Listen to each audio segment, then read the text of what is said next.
नमस्कार दोस्तों, defence today में आज आपका स्वागत है।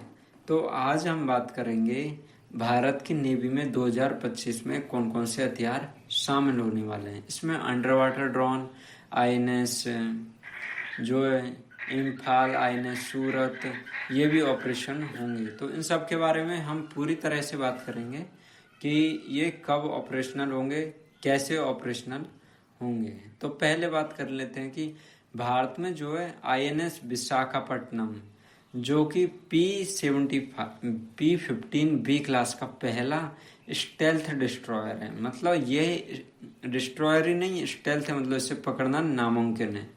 यह ब्रह्मोस मिसाइल, बराक 8 मिसाइल, आधुनिक रडार सिस्टम से लैस है।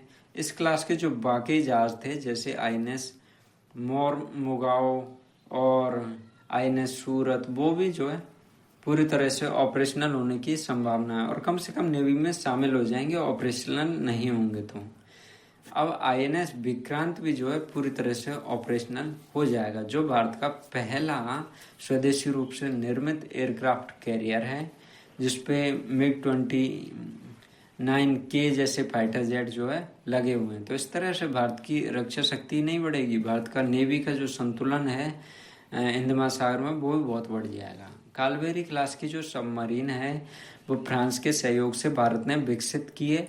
उन पनडुब्बियों का भी निर्माण किया गया है। तो वो भी पनडुब्बी जो है आईएनएस बागसीर इसकी लास्ट पनडुब्बी थी, जो 2025 के लास्ट तक ऑपरेशनल होने की संभावना है। तो आगे की पनडुब्बियों की हम बात करेंगे। नेक्स्ट जनरेशन की जो ऑफशोर पेट्रोल वेसल है वो भी भारत को मिलेगी। ये पेट्रोल वेसल क्या होती है, नावों की तरह होती है, मतलब पेट्रोलिंग काम आती है। और ये जैसे कि कोई तस्करी वगैरह वगैरह के लिए ये निगरानी करने का काम आती है। तो ये भी भारत को मिलने वाली है। ये बहुत शानदार वेसल है।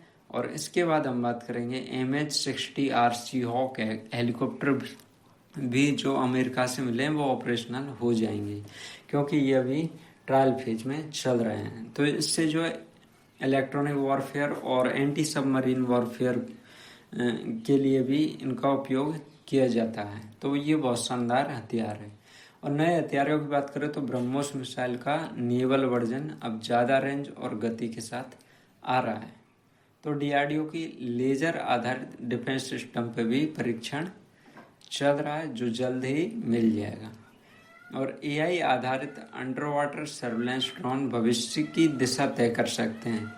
कि जो अंडर वाटर सर्विलेंस ड्रोन है, मतलब कि जो पानी में चलते हैं, वैसे ड्रोन जो है वो भी नेवी को मिलेंगे। तो इस तरह से हम कह सकते हैं कि इस एनालिसिस में बहुत सारी चीज़ें भारत को मिलेगी, तो भारत की क्षमता बहुत बढ़ जाएगी। वैसे आपका क्या सोचना है इस विषय में, आप अपना कमेंट करके ज़रूर बताइए। धन्यवाद दोस्तों।